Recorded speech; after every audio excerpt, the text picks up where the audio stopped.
المتهم رقم 1. تأليف دكتور محمد بشير صفار. إخراج هنادي محمود.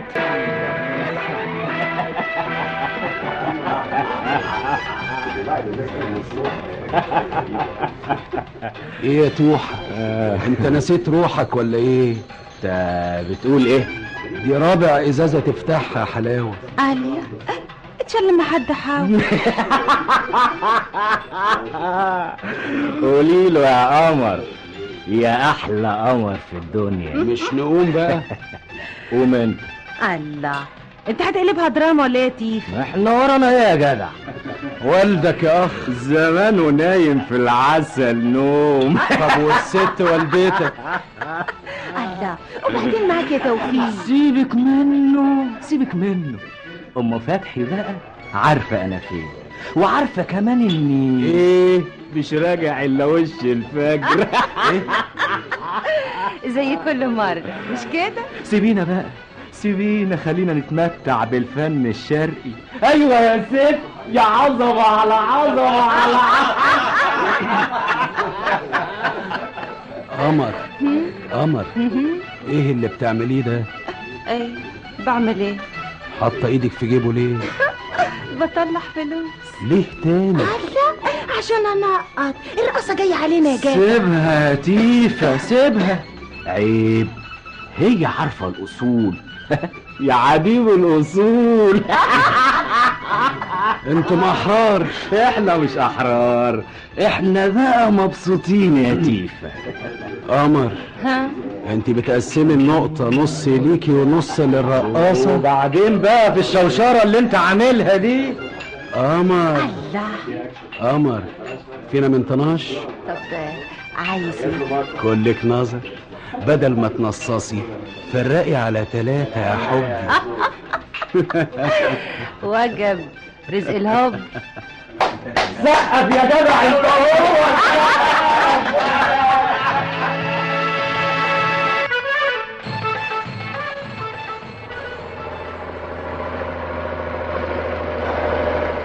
لا يا توحة، انت تقلت قوي الليلة. ليه بقى يا تيفا؟ وانا مش حالف يمين ما ارجع بمليم في جيبي. ايه ده؟ يعني الباكو كله اتفرتك يا حلاوة؟ الله، ومالك اتوهمت كده؟ كأنك دافع حاجة من جيبك. قولي له الاهبل ده. اما حقيقي اهبل. ما هو اصل فتحي. وبعدها لك بقى اسمع، ايه؟ انا جايبك تروقنا ولا هتدينا درس في الاخلاق؟ مالك ومال الفلوس؟ انا قلبي مش على الفلوس. امال على ايه؟ على الوقت. وقت ايه؟ عندي شغل من الصبح بدري. الله، ايه كده؟ ولا يهمك، هاخد لك اجازه من ابويا، هقول له كان سهران معايا. اوعى. ليه بقى؟ اولا الباشمهندس ما يعرفش اني بسهر، ومعاك انت بالذات. طب وثالثا؟ ايه ثالثا ده؟ ثانيا عندي شغل مهم قوي بكره، هنفتح مشروع جديد في الجبل ولازم اكون موجود. مهم قوي يا اخي. قال يعني لو ما رحتش المشروع هيتوقف لاجل عيون تيفا. اسمع على انت، تعرف الولا مصطفى اجدع منك، اجدع منك، وبعد كده هسهره معايا. لا بس مصطفى ده لسه عيل صغير. صغير بس دمه خفيف، اقله مش نكدي زي صاحبك كده يا توحة. اعمل لك ايه بس يا جدع؟ شفت بقى ازاي هتجيب الاذية لروحك؟ ما تسترزق وانت ساكت. انت جاي تتبسط ولا جاي تقر؟ ادخل. يا اهلا يا اهلا يا ارض احفظي ما عليكي، على مهلك. ما بتردش ليه يا استاذ؟ صباح الخير يا باشمهندس. هي كان لونها ايه الليله دي؟ كحلي ولا سودة ومهببه على دماغك؟ هي ايه يا باشمهندس؟ الناموسيه يا سعاده البيه. لا العفو، ده انت اللي بيه. نعم. هنهزر؟ كنت فين لغايه دلوقتي؟ ابدا يا سعاده البيه، كنت في بيتنا. طيب مطرح ما كنت ارجع. لا، ما انا لسه جاي من هناك. انا اصلي قلت اجي بدري عشان المشروع الجديد. بدري؟ ايوه. الساعة 8:30 وتقول لي بدري؟ انا قايل لك تكون هنا من النجم علشان العجل كله لازم يكون في الموقع الساعة 7. حصل. ولما هو حصل جاي لي دلوقتي وعملت التوب. روح كمل نومك اجري. لا انا فقت خلاص. اصل يا سعاده البيه وغلاوتك عندي كنت سهران ليله امبارح لحد الفجر. سهران فين؟ في بيتنا طبعا. يعني هسهر فين؟ اصل كان في عندي شويه مشاكل عائليه والامر ما استغناش. مشاكلك العائليه دي بتسهر لها كل يوم ولا ايه؟ نصيبي بقى، وقعت في اسره مفككه ما فيش فيها حد قلبه على التاني. وواضح اسمع يا ولد انت. نعمين يا سعاده البيه، نعمين يا باشمهندس. انا مش باشمهندس، انا خلاص قلعت البدله والجرافطه ولبست الجلابيه والبرنيطه بتاعت الشغل. انا المعلم حمدي، شغلي هنا عايز كده، عايز عرق تعب علشان نجيب فلوس نوكل اولادنا ونفتح بيوت لناس ما تستاهلش زيك. ربنا يخليك لنا يا باشمهندس، يا معلم، يا معلمنا كلنا. اسمع، ايوه ده انا مش عايز استهبال، مفيش. انا عايز هنا رجاله تقطع في الجبل تسف التراب. الهلم اللي انا عملتها دي كلها بمجهودي انا، بتعبي، بشقايه. اللي بيشتغل معايا لازم يكون راجل، لازم يكون وحش، لازم كلنا نبقى وحوش. حاضر يا وحش. اخر مرة اسمح لك تتأخر. بعون الله هتكون اخر مرة. اتفضل خد اوراق المشروع وحصلني.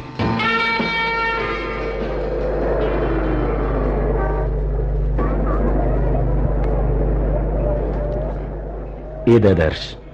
بقالي ربع ساعة عمال ازمر لك، ما سمعتش الكلاكس ولا ايه؟ لا سمعت. الله، طب وليه تقول ده؟ ابدا، بس اصل اخويا محمد. ما تجيبليش سيرته، انا مش قايل لك ما بحبش الجماعة بتوع البوليس والنيابة دول؟ امال لو كان اخوك بقى وكيل نيابة زي حالاتي. يا ساتر، كان الله في عونك يا اخي. ما هو ده السبب. سبب ايه؟ اللي خلاني منزلتش اول ما سمعت الكلاكس بتاعك. هو اللي منعك؟ وهو يعرف ان انا المقصود بالكلاكس او حتى يعرف انك صاحبي؟ وهو يعرفني؟ عز المعرفة. اي نعم ما يعرفكش شخصيا، انما يعني يسمع عنك. يا سلام، ايه سمع عنك؟ منين بقى؟ معرفش، انما دايما يجيب سيرتك ويحذرني منك. لا ده شغل مباحث بقى. معرفش. وانت كل حاجة ما تعرفش. امال تعرف ايه يا درش؟ كفاية ان اعرفك يا توح. قول لي بقى عشان ما نضيعش وقت. انت لسه برضو فيك الدقة الناقصة بتاعة المذاكرة دي؟ مش قوي، احنا لسه على اول السنة. امال نازل لي بكشكول في ايدك يعني؟ مش قادر تصبر على بعدها للدرجة دي؟ ابدا يا فتحي، ده فاضي والله، لسه المحاضرات ما بدأتش. يبقى نلعب في الوقت الضايع. ازاي؟ قبل ما تتزنق احدق نسهر لنا كام ليلة. السهرات اياها دي؟ الله، ومالك اترعبت كده؟ ابدا، اصلي ايه؟ تكونش دافع حاجة من جيبك؟ مش على كده يا فتحي، بس اصلنا بنرجع واخر قوي. وانا مش قايل لك تطلع مفتاح؟ فعلا، لكن بقى اللي حصل ان خد دول، امسك. ايه ده؟ ورقة ب10؟ عشان ما يبقالكش حاجة واحنا في انتظارك الليلة. الشلة كلها هنحود عليك الساعة 10، انا وتيفا وقمر، ده غير ما يستجاب. باي باي. باي باي يا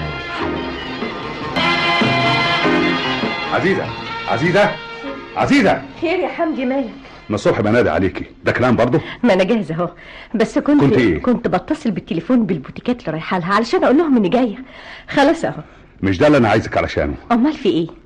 خير، مالك يا باشمهندس؟ كان في هنا 10,000 جنيه في 10 بواكي. ما انا خدت بالك ونسيت اقول لك، اصلي نازله السوق اجيب كام حاجه هايفه كده. يعني فاضل 9. مفيش غير 8 ناقص باكو يا عزيزة. ولا يهمك، تلاقيه منطور هنا ولا هنا. بعدين يا حمدي، بعدين انت هتعطلني كده. يا عزيزة انا عايز اعرف الباكو ده راح فين. هيكون راح فين يعني؟ انت هتحرق دمك على حاجه هايفه كده. مش القصد، انما يبقى البيت راخر ما فيهوش امان. مش كفايه اللي بيتلهف من ورايا في الشغل. قصدك ايه يا حمدي؟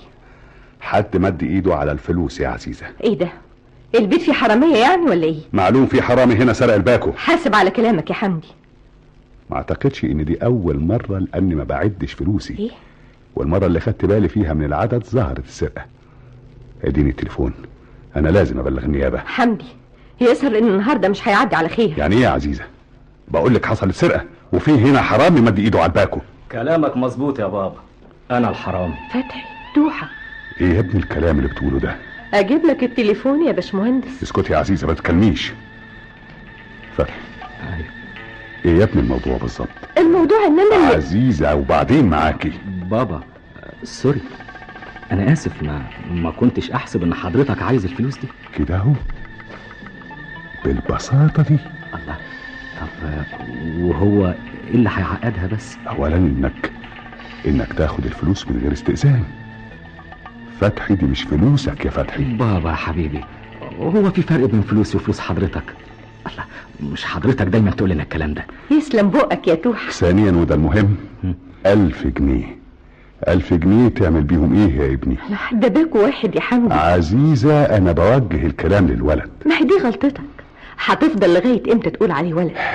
فتحي بقى راجل مال وهدومه وطالب في الجامعة، امال هتعترف امتى انه بقى راجل؟ الراجل يا ست هاني. ايوه، انت هتضيع عليا المواعيد اللي اعطيها للناس يا حمدي.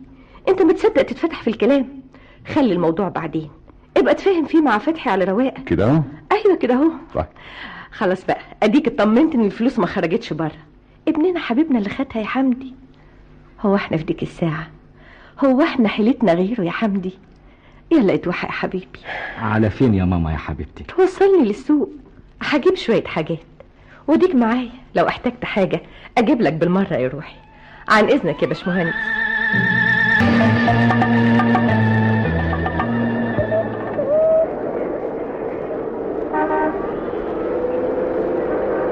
تعرف يا ماما، اللي انا كنت خايف منه انه يبلغ النيابه.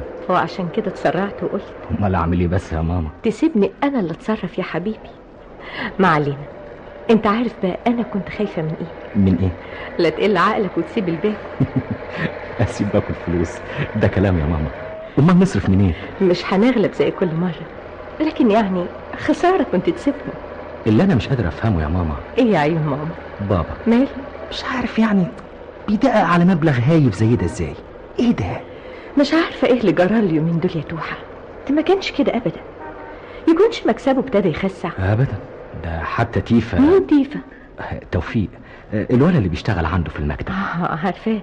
هو انت بتدلعه انت راغب؟ اسكت يا ماما. ما هو ده اللي بيجيب لي الاخبار اول باول.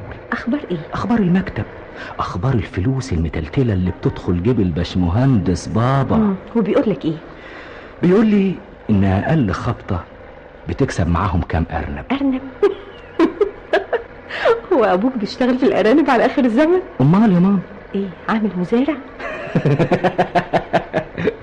مزارع ايه يا حاجه؟ مزارع ايه؟ ارنب يعني مليون. مليون ايه؟ انا مش فاهمه حاجه. مليون جنيه يعني ما بقاش يكسب بالباكو؟ لا لا لا لا، الباكو ده بقى فكه خلاص. الحساب الايام دي بالارانب. دي حلاوه قوي، بالارانب. احب الملوخيه. يا محمد يا اخويا. اسمع يا مصطفى، ما تفتكرش ان انا نايم على وداني. لا سمح الله يا اخويا، حضرتك وكيل نيابه وتفهمها وهي طايره. ما تفتكرش انك هتضحك عليا بكلمتين مزوقين. لا والله بقولها من قلبي. ولما انت عارف اني بفهمها وهي طايره بتكذب عليا ليه؟ معاش من يكذب عليك. مصطفى، انت اتعلمت الماضي دي منين؟ دي حاجه مستجده خالص. هو محسوبك لسه صغير يا ابو حميد، ده انا خلاص كلها كام سنه وابقى محاسب قد الدنيا. بس لما تخلص دراستك الاول. مصيرها تخلص ان شاء الله. بالطريقه دي مستحيل. بتفول في وشي ليه؟ ما كفايه اللي حصل السنه اللي فاتت. وهتسقط السنه دي برضو ان شاء الله كده من غير مقاطعه. يا راجل حرام عليك. حرام عليك اللي بتعمله في روحك وفينا يا مصطفى. يا عم انت مكبرها قوي، مفيش داعي للتهويل، احنا في قضيه. القضايا اللي بحققها كلها كوم، وقضيتك انت واللي زيك كوم. الله، حالا ما عملتها قضيه؟ طبعا. ليه بس المبالغه دي؟ انت كنت من ولاد الممتازين يا مصطفى علما وخلقا، خبت بقالك سنتين وديك داخل في التالتة، عمرك ما كنت بتسقط وهو حصل. طولة لسان وجدت عليك بقالك فترة، سهر وصياعة، وما خافية كان أعظم. لا ده انت متجني عليا قوي، ده على كده 3/4 اللي في السجن مظالم بسببك انت واللي زيك يا اخي. مصطفى، ارجع عن الطريق اللي انت ماشي فيه ده. طريق ايه؟ ده انا ماشي جنب الحيط، وانا اكون ايه جنب اللي ماشيين يا استاذ؟ انت اصلك ما بتشوفش، اسألني انا. لا بشوف، بس بقى بشوف متأخر قوي، على باب السجن ورا القضبان. لا ده انت النهارده الفاظك مش حلاقينها ابدا. اهلا بابا، اتفضل. ايه يا اولاد، صوتكم مسمع لاخر الدنيا. لا ابدا يا بابا. ابدا ازاي يا استاذ؟ ده انا بحسبك بتتمرن على مرافعه حاميه في جلسه جنايات. قول له يا بابا. مصطفى. ماله مصطفى يا سي محمد؟ مصطفى؟ لا عيب، محدش يكلم اخوه الكبير باللهجه دي ابدا. يا اخي تربيتي فيكم يا اولاد ولا ايه؟ انا اسف يا بابا. لا انت تعتذر لاخوك قبل مني. خلاص يا بابا. لا، لازم يعتذر لك يا محمد، ده انت اخوه الكبير وفي مقام ابوه بالظبط. الادب فضلوه عن العلم يا اولاد. انا اسف يا محمد. خلاص يا مصطفى. طيب سيبنا شويه يا مصطفى. حاضر يا بابا، عن اذنك.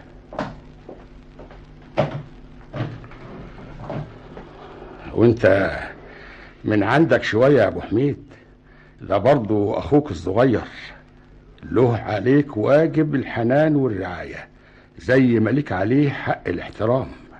حاضر يا بابا. ايوه، عشان ابقى كده قدرت اقول ان عملت رجاله قبل ما اموت بعد عمر طويل يا بابا. وفي نفس الوقت ابقى مطمن على اختكم سميحه. والله اعلم هقدر اواصل معاها زي ما عملت معاكم ولا الاجل مش هيسعفني. حضرتك بتقول الكلام ده ليه دلوقتي؟ انا خلاص يا محمد يا ابني، بقالي 2 سنين على المعاش وحاسس ان قربت اقفل حسابي بقى، ونفسي تبقى انت اخوهم الكبير وابوهم. حاكم امك هي رخرة، رجل بره ورجل جوه. ربنا يديك طولة العمر يا بابا، ويخليكم لنا يا ولادي ويفرحنا بيكم وتبقوا كلكم احسن ناس في الدنيا. يا قادر يا كريم يا رب.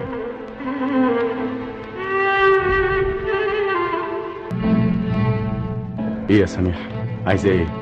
عايزاك ترد عليا. انا مش بكلمك. وانت عارف اني اقدر على خصامك. انما انا اقدر بقى. اخص عليك، حد يقدر يخاصم اخته الصغيره؟ مادام مش بتحبه ولا بتخاف على مستقبله. انا مش بحبك يا مصطفى ولا بخاف على مستقبلك يا حبيبي. مين قال كده؟ انتي. انا ما حصلش. امال مش عايزه تعملي اللي بقولك عليه ليه؟ خايفه يا مصطفى. خايفه من ايه؟ لا حد هيشوف ولا حد هيسمع. ايه يعني لما تسهري لي ليله عشان تفتحي لي الباب لو رجعت متاخر؟ ده لو يعني، ويمكن ارجع بدري. امال فايدته ايه المفتاح اللي معاك ده؟ وطي حسك، ما هو المفتاح ما بقالوش فايده مادام الاستاذ بيسك الباب من جوه. طيب ولازم تسهر يا مصطفى. مش بقولك عشان مستقبلي مع اصحابي بنذاكر يا سميحه. اقدر اعرف فين؟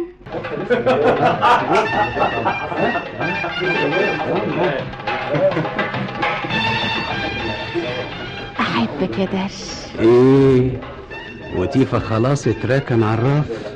طيب لما يجي توحى هقول له. هو فتحي قام ليه بصحيح؟ جاله تليفون قام يرد عليه. تليفون هنا؟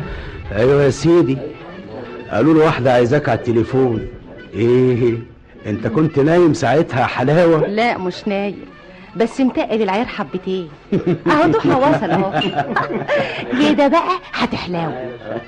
ايه يا فتحي مالك؟ انت هتعملهم علينا ولا ايه؟ تعالى هنا. مين دي؟ جو جديد يا توحى؟ لا لا لا يا قمر، دي امي بتقول ان ابويا عمل حادثه وفي المستشفى بين الحياه والموت. السلام عليكم. توحى. عليكم السلام. اهلا يا حبيبي. ازيك يا بابا دلوقتي؟ الله بابا. حمدي رد على ابنك. لا هو ابني ولا اعرفه. حمدي ده كلام تقوله برضه؟ ايه الحكايه؟ في ايه يا ماما؟ حمدي مبروك يا باشمهندس، اكبر عمليه في البلد رست علينا والفضل لله ولابنك توحى. عمليه ايه؟ عمليه الطريق الصحراوي. ما هو ورقها كان جاهز. ايوه بس الميعاد فات وكان داخل قدامنا وحوش. وانت اللي جبتها يا توحى؟ ما كانش يقدر يتم العمليه دي غير 2، الباشمهندس حمدي او ولده توحى. شفت بقى ازاي يا حمدي؟ شفت ايه يا عزيزه؟ كنت ظالم ابننا وكنت فاكر انه داير على حل شعره وسايب الشغل ومبوظ الدنيا. انا كنت متاكد. ودلوقتي اتاكدت اكتر. ازاي يا بابا بعد كل اللي قلتهولك ده؟ يا ابني العمليه بتمشي في سكك انا عارفها وتوفيق عارفها، لا هي محتاجه لك ولا محتاجه لغيرك. اهو ده بقى حرام يا حمدي. اسمح لي يا بابا، حضرتك في دي ظالمني فعلا. يا سلام يا سلام لو تعرف المجهود العنيف اللي بذلته طول الاسبوع اللي فات. والله ما كنتش قلت الكلام ده ابدا. مجهود عنيف؟ طبعا. بذلته فين؟ في البيت ولا في المكتب؟ انت بقالك اسبوع بالتمام والكمال ما رحتش المكتب. حصل. اظن واضح ان المجهود اللي بتحكي عنه ما بذلتوش في الشغل. بالعكس، ما هو بس يعني مش ضروري يكون مجال العمل في المكتب وبس. كلام مظبوط. ايه هو اللي مظبوط يا عزيزة؟ بيقول كلام مظبوط يا حمدي. فعلا يا باشمهندس، انا كنت في القاهرة في المكتب الرئيسي، رحت الوزارة. تعرف عملت المستحيل عشان كل الاجراءات تتم في ميعادها رغم كل العقبات. وزارة ايه يا ابني؟ انا اول مرة اسمع الكلام ده. واديك سمعته. يعني هيكذب يا حمدي؟ لا العفو، امال توفيق ما قاليش الكلام ده ليه؟ توفيق ما هو انا اقول لك حاجة بقى، توفيق ده ملوش دعوة بالحاجات دي طبعا، دي اسرار الشغل يا بابا. تيفا عليه ينفذ ويصرف وبس، انا بقى اللي اخطط واعمل كل حاجة بنفسي. ربنا يحميك لشبابك ويخليك لنا اتوح. والله فعلا يا حمدي نبرة الصدق في كلامه باينة زي الشمس، والمجهود باين على صحته. يعني انت مصدقة التهريج ده يا عزيزة؟ لا يا بابا ارجوك ما تقولش تهريج. على كل حال كلها كم يوم واسيب المستشفى وكل شيء يتصلح بالسلامة ان شاء الله. اقل الولد يرتاح يا حمدي. مش هيرتاح يا عزيزة. ازاي؟ انت ناوي تشغله بدالك برضه؟ ولا هيعتبها. احسن. شفت يا هن؟ ما صدق. سوري ما قصديش يا باشمهندس، انا قصدي عشان حضرتك ترجع تمسك كل حاجة بنفسك وتشتغل بقى الشغل اللي هو امال مش بيقولوا ضربة المعلم ب1000. سامع يا حمدي الكلام الحلو؟ يسلم بقك يا توح. اسف يا قمر اتأخرت عليك شوية. ولا يهمك، اقعد. الله، سلام. ايوه. بتبص حواليك كده ليه؟ مش هتصدقي. ايه؟ اصل دي بقى اول مرة في حياتي اقعد مع واحدة في مكان عام وفي عز الظهر. يا غلبان. مش كده يا قمر، الناس كلها بتبص علينا. لازم بقى واخد على انك تدارى. يا خبيث. اتدارى من ايه؟ من الناس اللي انت خايف منهم. لا انت فهمتي غلط، انا عمري ما عملتها لا في السر ولا في غيره. قول كلام تاني يا سولو. على قمر برضو الكلام ده انت باين عليك مقطع السمكة وديلها. صدقيني يا قمر ابدا. يعني عمرك ما حبيت؟ ابدا. ولا عملت زي اللي بيحبوا؟ ما حصلش، انت اول واحدة احبها واول واحدة اقعد معاها. يا حرام، ده انت ما كنتش عايش يا سولو، كنت دافن روحك بالحياة. دي عندك حق فيها، لغاية ما شفتك ما تعرفيش ايه اللي حصل لي. لا عارفة كويس قوي. عارفة ايه؟ حسيت بيك يا سلام. صحيح يا قمر، حسيتي بيا وعرفتك ان انت بتحبني وبتموت فيا كمان. صح، اكبر صح. طيب وانتي؟ انا ايه؟ حبيتيني يا قمر؟ قمر بصيلي، ردي عليا. اهو ده سؤال مالوش رد. ازاي؟ امال انا قاعدة معاك هنا ليه؟ بتمنظر؟ عندك حق، معلش اعذريني، اصلي ما بفهمش في المواضيع دي وعشان كده تلاقيني عايز اطمن. طب تصدقي يا قمر، انا طول الليل امبارح ما نمتش. ليه يا حبي؟ فضلت قلقان، اكلم نفسي، اسأل روحي. بقيت تقول ايه لروحك يا روحي؟ كلام كتير قوي، وما خبيش عليكي كنت خايف متوتر، زي بالظبط ليلة ما سهرت معاكم اول مرة عندنا. انا من اول ما قعدت معاك عرفتك على طول يا سولو، ونظرتي ما خبتش برضو. ازاي؟ قلت انك لقطة. يعني ايه؟ يعني طيب وابن حلال قوي، ومالكش في الحواديت دي. تمام، بس انا بقى ما احبش كده. انا تحت امرك، قوليلي عايزة ايه؟ عايزاك تتردح، تعيش زي الناس اللي عايشة، تلعب كده بالبيضة والحجرة. العب؟ تعجبني. وانا ليا ايه غير اني اعجبك؟ بس الدور والباقي عليك انتي. قوليلي ازاي يا حلو. اقول لك يا جميل. يا بابا الكلام اللي حضرتك بتقوله ده ماله يا استاذ محمد؟ كلام فارغ مش عاجبك؟ مش عاوز تقول كده؟ ابدا يا بابا ابدا. امال انت بتلف وتدور على ايه يا محمد؟ عاوز تقول ايه بالظبط يا ابني؟ عايز اقول ان الكلام ده ما ينفعش مع مصطفى. امال ايه الكلام اللي ينفع؟ لازم ناخده بالشدة. هيفلت من ايدينا ووقتها هنندم ونقول يا ريت اللي جرى مكان. مش ده الصنف اللي يجي بالذوق يا بابا. يا محمد يا ابني، انا قعدت اشتغل مدرس اكتر من 30 سنة، ربيت فيها اجيال واجيال. كان زمان ما عندناش غير العصاية، الوسيلة الوحيدة لتربية الاولاد. دي كانت احسن وسيلة. نظريات التربية الحديثة قالت ان ده غلط، وعشان كده منعوا الضرب في المدارس. كانت اكبر غلطة، وعشان كده رجعوه تاني في كل بلاد العالم المتقدمة. بس انت شايف النهاردة مفيش مدرس بيضرب تلميذ الا نادر، ومن هنا حصل بوظان، والحواجز بين المدرس والتلميذ اترفعت. ده كان المقصود فعلا. عملية التربية والتعليم تختلف عن عملية الإرهاب وإهدار كرامة الولد بالضرب. احنا فهمنا الكلام ده غلط، وعشان حاجز الاحترام تلاشى راح، واعتقد ان حضرتك مش راضي عن مستوى التربية بين الاولاد النهاردة. دي موجة في العالم كله. احنا لنا تقاليدنا يا بابا. لا يا محمد، انت بتقاوح، ويظهر يا ابني ان طبيعة عملك مع المجرمين والمنحرفين مأثرة فيك ومخلياك تحكم على المجتمع كله بالانحراف. لا يا بابا، مش كده بالظبط، انما الامثلة اللي قدامي بتخليني اشوف لقدام شوية. بشوف مصير كل انسان بينحرف ولو بزاوية بسيطة في الاول، لازم تنتهي حياته بانحراف كامل ويبقى مجرم ويقف قدامي موقف الاتهام. مش هو المتهم الاصلي يا استاذ، مش هو المتهم رقم واحد. حضرتك متفائل قوي يا بابا. وحضرتك متشائم اكتر من اللازم. ايه الاجتماع اللي جوه ده يا سميحة؟ هما بيقولوا ايه من الصبح؟ بيتكلموا عليك. يا سلام، بقالهم اكتر من ساعة بيتكلموا عليا. تلاقي محمد اخوكي واقف يترافع قدام بابا بيقنعوا انه يحطني في السجن. سجن ايه؟ السجن اللي احنا فيه ده، اللي انا وانتي وهم عايشين فيه. بتسمي البيت سجن يا مصطفى؟ والسجن ارحم. عن اذنك. نازل برضو؟ طبعا، بس رايح استأذن من بابا الاول. ايه غلط؟ محدش قال كده، هي دي الاصول. ولا اصول ولا حاجة، ده عملية تسديد خانة بس، حاجات من بقايا العصر الحجري. انا قلت ما تنزلش يعني ما تنزلش. انا جاي استأذن من بابا مش منك يا اخي. ولد سيبه يا محمد، سيبه ينزل. بس انا قلت ما ينزلش. وانا قلت ينزل. مستحيل هينزل يا بابا. والله عالي يا اولاد. ايه ما بقاليش كلمة في البيت ولا ايه؟ طيب انا اللي هنزل من هنا ومش هشوفه وشي تاني. محمد يا ابني رد عليا، ايه اللي حصل؟ ما انا قلت لحضرتك اللي حصل يا ماما. مش ممكن يكونوا الكلمتين دول هما اللي زعلوا بابا منك. يعني بكدب عليك يا ماما؟ ما بقولش انك بتكذب، بس يمكن فلتت منك كلمة كده ولا كده. مستحيل يا ماما، ينقطع لساني قبل ما تفلت منه كلمة غلط في حق بابا. غصب عنك يعني. ولو انما على كل حال بابا عنده حق. عنده حق ازاي بقى مادام هو ده اللي حصل؟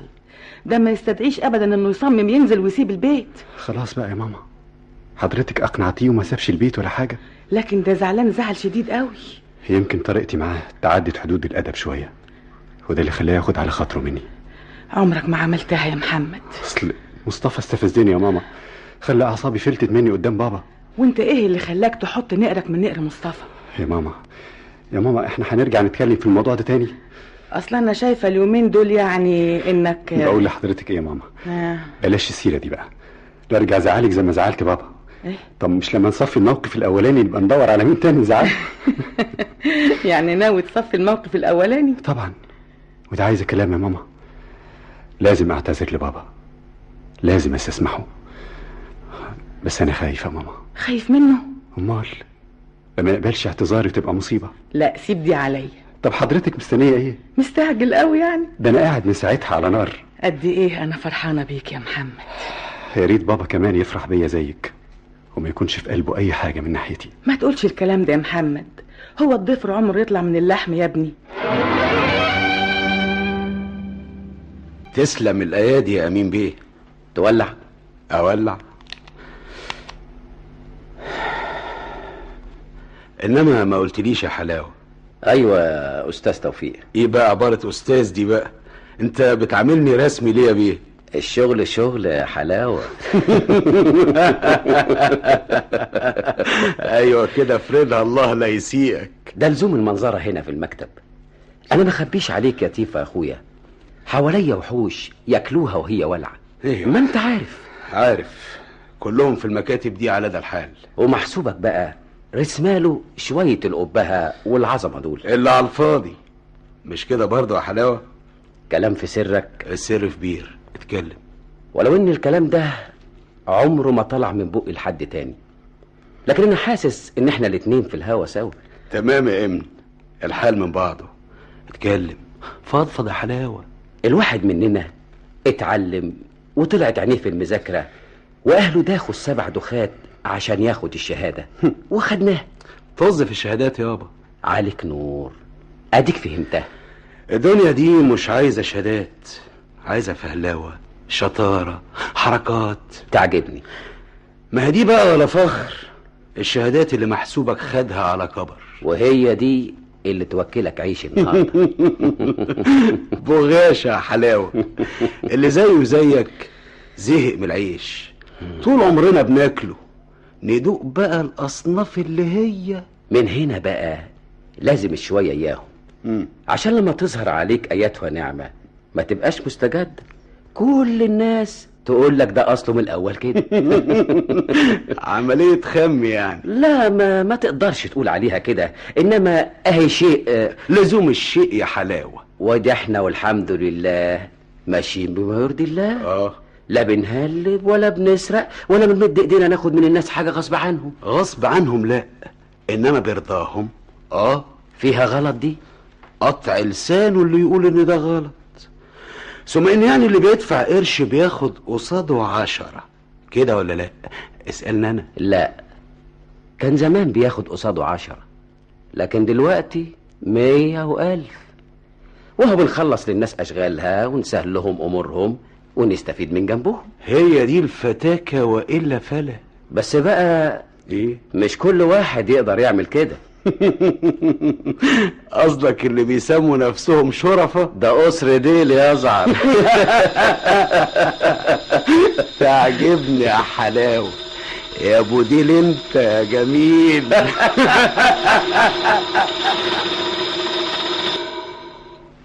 الحمد لله على السلامة يا حمدي. الله يسلمك يا عزيزة. نورت بيتك ومطرحك. ايه مالك؟ لا ماليش. ايه على عزيزة برضو؟ ده انا فهمك من نظرة عينيك يا حمدي. مش مبسوط ليه؟ ابدا. مش بقولك ما وحشكش البيت؟ بيني وبينك انا كنت قاعد في المستشفى مستريح. ازاي يا حمدي؟ ده انت كنت على نار، كل يوم عايز تخرج لما الدكاترة زهقوا منك ومتهيألي خرجوك قبل ميعادك. رجعنا للإشكالات وتوتر الأعصاب. انت لسه رحت الشغل؟ من قبل ما اروح الشغل. انت يعني مش دريانة ولا بتضحكي عليا وعلى روحك؟ ليه بتقول كده؟ انا مش فاهمة حاجة. ازاي بقى؟ هو انا لما ارجع من المستشفى وبسلامة ابنك محدش عارف له مكان، يبقى ده شيء يسر الخاطر يا عزيزة؟ ما يعرفش انك خرجت، محدش قاله، ما خدش خبر. وهو حد شافه علشان نديله خبر؟ اكيد في الشغل. لا مش في الشغل، انا طلبت من المستشفى علشان يجي ياخدني في عربيته وما لقيتوش. يمكن في الموقع. ما اعتقدش، وافتكرت انه هيكون هنا في البيت، واديكي زي ما انت شايفة بقاله يومين ما جاش. يكون مسافر بيخلص شغل زي المرة اللي فاتت. جايز. حمدي انت بتزعل روحك على حاجات بسيطة، مش كفاية فرحتنا بخروجك من المستشفى بالسلامة؟ عندك حق، وكأني ما خلفتش. ما تقولش كده، ده توحة برضه. هو انت طول ما بتقولي عليه توحة هينفع؟ ليه يا حمدي؟ ما هو راجل مال وهدوم اهو، طالب في الجامعة وبكرة يتخرج وياخد شهادة ويبقى قد الدنيا. اللي زي ده يا عزيزة مهما كبر وخد شهادات هيفضل طول عمره توحة. جاهزين يا حلاوة بربطة المعلم. يا معلم انت يا معلم. والله يا توفيق انا. ايه بقى توفيق دي بقى؟ انا مزعلك في حاجة توحة؟ لا ابدا ابدا، بس اصلي مش بقولك مادام قلت توفيق يبقى فيها كلام جديد. ولا جديد ولا حاجة، انما انت عارف ان بابا خرج من المستشفى امبارح. عارف، ورحت له وسلمت عليه والراجل صحته بومب والحمد لله. ايه تاني؟ قصدي اقول اني كنت امبارح سهران وما رجعتش الا على وش الفجر. ما هو ده المعتاد يا حلاوة. ايوه توفيق، بس هو ما كانش يعرف كده. بسيط، تقول له اي كلام. امال يعني هتقول له ان انت كنت سهران عندنا هنا؟ والله انا لا قلت ولا عدت، ماما الله يسترها هي اللي اتصرفت. الله، امال مالك بقى؟ انا حسيت كده انه ابتدى يزنق عليا. ايه؟ حتى ماما قالت لي اهدى بالله شوية كام يوم وبعد كده ترجع الامور لطبيعتها. يعني ايه؟ يعني مفيش فلوس لسهر الليلة كده. تتدبر يا حلاوة. ها؟ هتعمل ايه؟ جيب السبع ما يخلاش. معاك فلوس؟ مش انا لوحدي. امال مع مين؟ امين بيه، النمرة الجديدة. الواد ده معاه فلوس بالهبل يا توحة، كأنه بيهبر من جبل. طب ومنين ده كله؟ ده مع حته ليسانس ما يجيبلوش في اليوم اكتر من الفول والطعميه وعلبه سجاير وفوقيها علبة كبريت يا حلاوة. امال ايه الحكايه؟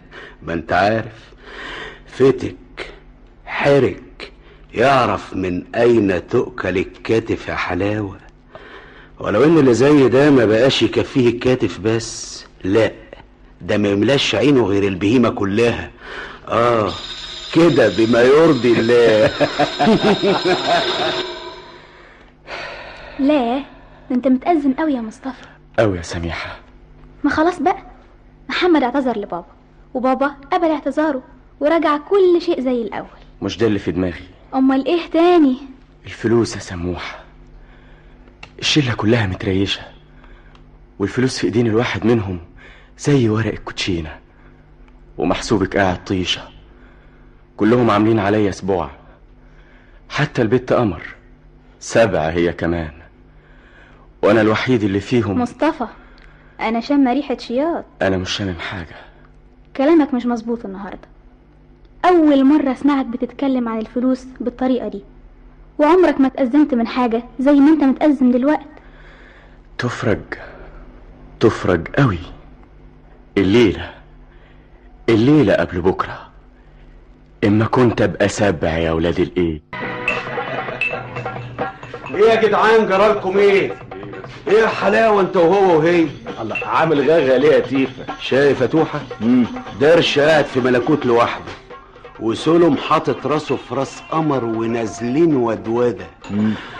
وامين بيه عينيه ما نزلتش من على الست الشفتيشي اللي قاعدة هناك دي. طب وانت؟ انا وياك يا توحة، وانا سيبك يا حلاوة. بقول لك ايه يا تيفا؟ عيون تيفا حل عني. ايه؟ اطلع بقى من نافوخي. الله، طب اقعد مع مين يا حلاوة؟ مع روحك يا حلاوة. ما خطفها منه لله بقى. هو مين ده؟ عزرائيل؟ ما تفرقش، ما انت شايفهم. تقصد قمر وسولم.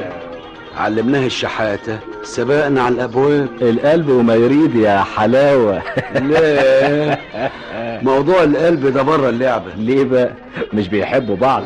انت بتنكت. بيحبوا؟ يمكن سلامة يكون بيحب. انا معاك في دي. الواد اصله خام وفكره ان الدنيا لسه بخير، انما هي قمر. هو في غيرها؟ قمر ما تعرفش الحب ولا هتعرفه طول عمرها.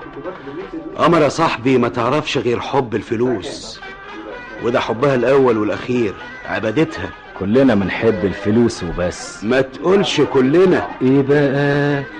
عايز تفهمني انك بتحب حاجة اكتر من الفلوس او حتى غير الفلوس؟ معلومة توحة، انا بحب. بتحب مين ولا مين ولا مين يا عم؟ روق بالذمة. قمر دي نمرة كام؟ ما تعدش. انما برضه بحب بس بطريقة المربعات. طريقة ايه؟ ايه بقى طريقة المربعات دي؟ يا هندسة. شوية يا حلاوة. بقى القلب اشبه بالشطرنج كده، متقسم مربعات. تقدر الطابية تطلع من المربع بتاعها الا بنظام؟ لا طبعا. طول ما هي في المربع حافظة كيانها، هي او اي حتة تانية، الا الوزير يطيح في المربعات زي ما هو عايز، واي مربع يعجبه يركن فيه. ده محسوبك بقى.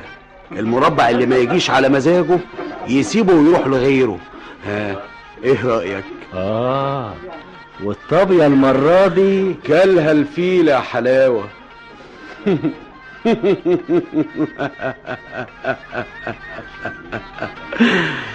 انما ولا يهمك، الشطرنج موجود واللعب شغال.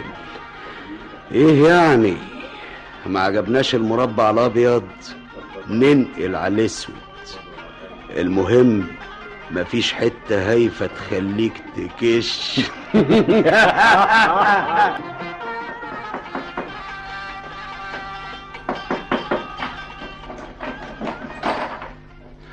عدم المؤاخذة، كنت جاي اصبح، ما بحسبش يعني تعالى يا تيفا، مفيش حد غريب.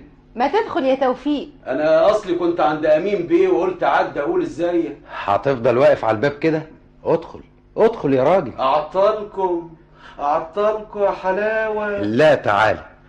ايه على فين يا قمر؟ ايه اذا حضرت الشياطين ولا ايه؟ لا ابدا يا لطيفه، انا اللي كنت قايمه حالا. طب اشوفك ازاي وامتى يا قمر؟ هبقى اتصل بيك يا حبي. باي باي باي ورحمه الله وبركاته. اهلا سلم. اهلا. منور. ها عشت. لا ده انت حالك عجب يا حلاوه. عليا ان اعمل شوشتك اخويا. مالها شوشتك؟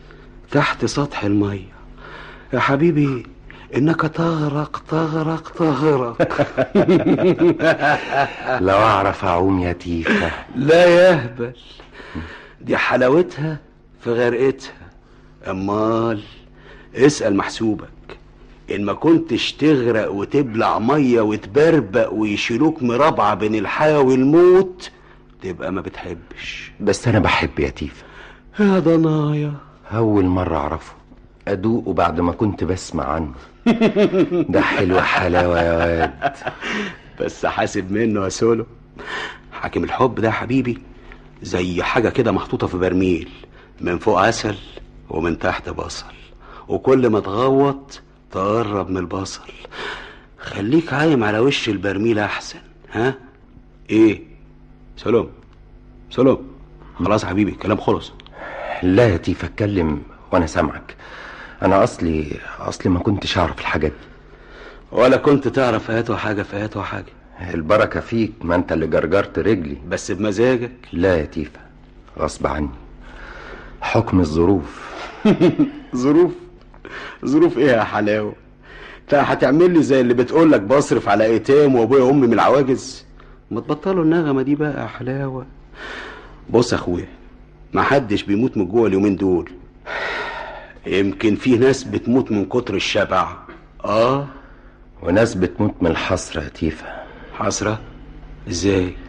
لما تلاقي روحك ماشي بين قوسين ولا قادر تبص لفوق ولو مره، ايدك نظيفه ولسانك نظيف، وتمشي في السكه محروم من كل اللي بتشوفه عينيك، كل حاجه مكتوب عليها ممنوع اللمس، وتلاقي اللي اقل منك عمال يبحتر يمين وشمال، وتسمع عن كلام جديد ما جاش في القواميس قبل كده. كلام ايه؟ الباكو والارنب، حاجات ليها طعم وحاجات ملهاش، واسامي ما انت عارف تتاكل ولا تتشرب ولا حتى تتلبس، وكل الخلق طايره فوق وانت اللي ماشي على رجليك. مش دي حاجات تموت من الحسره يا حبيبي؟ اللي يموت بالداء ده يستاهل. عندك حق، ربنا عطلنا عقل نفكر بيه، نعيش بيه، نتمتع بيه. سلامة عقلك يا سلامة. لا ما تخافش، محسوبك عاقل قوي وفاهم قوي وشايف لبعيد قوي قوي، بس بالهداوة، واحدة يا حبيبي، لا بعدين تزور وتطلع روحك وتبقى لا طلتها ابيض ولا بامبي. قلت لك ما تخافش عليا، بس ربنا ينولني اللي في بالي. سولم، عايز تتجوز؟ لا يا تيفا، دي ما بقتش صعبة دلوقتي. اللي في بالي 1,000,000 جنيه، 1,000,000 واحد بس. كتير عليا يا حلاوة. ايه مالك؟ في ايه؟ ادخلي. بقولك ايه؟ حد سأل عليا وانا بره؟ ايه مالك؟ منعكش ومفركش في روحك كده. مش وقته. انت كنت فين؟ قولي. يوه مش وقته، اللي انا مستعجل. مستعجل على ايه؟ اللهم طولك يا روح. حد سأل عليا يا سميحة؟ لا محدش. ولا حد اتصل بالتليفون؟ ولا حد اتصل. ايه تاني؟ ياه الحمد لله. ممكن ولا كلمة. اي سؤال هتسأليه ملوش عندي رد الا بعد ما ارجع. ترجع؟ طب ما انت رجعت اهو. انا نازل تاني. على فين؟ هترجع تسأل تاني. سميحة يا حبيبتي، اوعدك انك هتشوفي كل حاجة بنفسك، بس بعدين. ودلوقتي ليا طلب واحد عندك. افندم. لا بقى، ما فيناش من تكشير. ما تفوليش عليا، ده انا نازل على فيض الكريم. ما تعقديهاش عشان الامور تتسهل. ما علينا. طلباتك. اي حد يتصل قولي له عند فتحي صاحبه بيذاكروا سوا. والكلام ده صحيح؟ هكدب عليك يا سموحة، مش عيب. بس ده اصله مش منظر مذاكرة. الله، وانا هقعد بقى اتلمع واتوضب واضيع وقت؟ السنة فاتت والامتحانات على الابواب، وبدل ما اضيع وقتي في المنظرة اذاكر لك كلمتين ينفعوني احسن. طيب ربنا يكملك بعقلك يا مصطفى يا اخوي. يا سلام، انت احسن اخت في العالم. بس انت مش ملاحظ ان الكلام ده سابق لاوانه؟ ازاي؟ ده ما فاتش من السنة غير شهر ونص. امتحانات ايه وابواب ايه يا درش؟ يا سلام عليك يا سميحة، انت مستكترة كام شهر اللي فاضلين دول يعدوا في لمح البصر. وزي بابا ما هو دايما بيقول الوقت كالسيف ان لم تقطعه قطعك.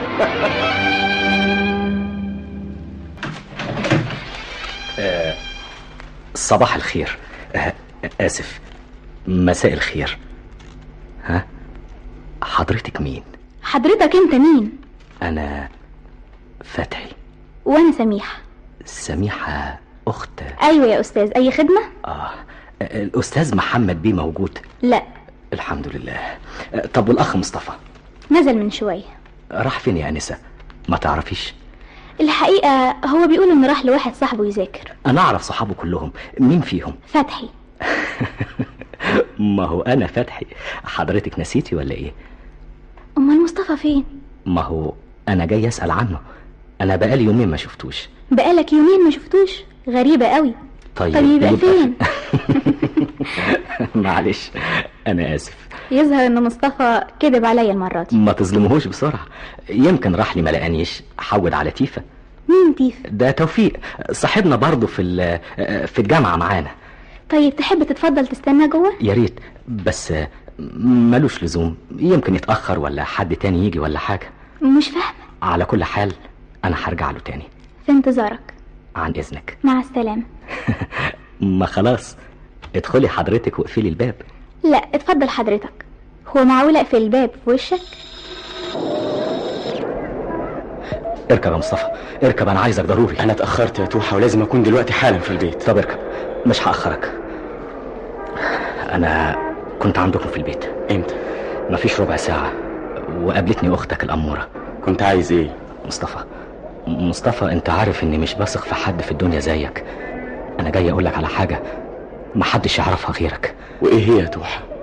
الجامعة فصلتني. على فكرة واخد فيا قلم يا محمد. ازاي بقى؟ فاكرني مقطع السمكة وديلها ومفيش مكان في البلد الا واعرفه. ده بقى على قد معلوماتي. معلوماتك؟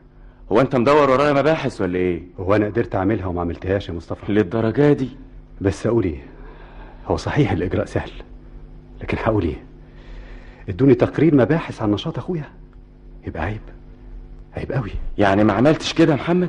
اقله لغايه دلوقتي ما حصلش، انما يعني لما هغلب مش هعتقك. طب وعلى ايه ده كله بس؟ ما هو الغموض اللي انا شايفه في تصرفاتك جوه البيت وبره البيت بيخلي الفار يلعب في عبي.